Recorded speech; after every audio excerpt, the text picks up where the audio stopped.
বাঙালি মানেই ভর্তা ভাতে বাঙালি, তাই না? ভর্তা হলে কিন্তু কথাই নেই। আর সেটা যদি হয় মাওয়া ঘাটের ইলিশ মাছের লেজের ভর্তা, তাহলে তার কোনো কথাই নেই।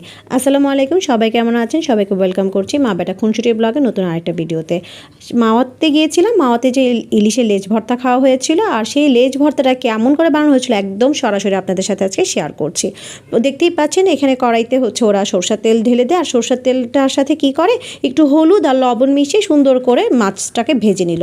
এবার মাছ ভাজা শেষ হয়ে গেছে। মাছ ভাজা শেষ হয়ে যাওয়ার পরে সিম্পলি এটাকে দেখেন কি সুন্দরভাবে এভাবে একটা গ্লাসের সাহায্যে মথে মথে নিচ্ছে, যাতে করে মাছটাও আর কি ঝুরঝুরে হয়ে যায়। আর এই যে দেখেন সুন্দর করে ওরা এখানে কাঁটাগুলো বেছে নিচ্ছে।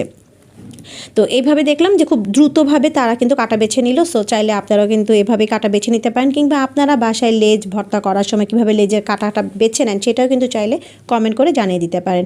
এরপর এখানে একে একে পেঁয়াজ কুচি, তারপর রসুন কুচি, আর এখানে দিল হচ্ছে শুকনো মরিচ টালাটা, আর দিল হচ্ছে লবণ দিয়ে এরপর এটাকে আবার মথে নিচ্ছে। আমি দেখলাম এই হাতে একটু মাখাচ্ছে না, পেঁয়াজ গ্লাসটা দিয়ে সুন্দর করে মথে নিচ্ছে, আর এতে সুন্দর করে ব্ল্যান্ড হয়ে যাচ্ছে, দেখে ভীষণ ভালো লাগছিল। আর এই যে এখানে কিন্তু মাছ কিছু রেখে দিয়েছিল, কারণ আমাদের সাথে আর অনেকেই ছিল, তারা খাবে।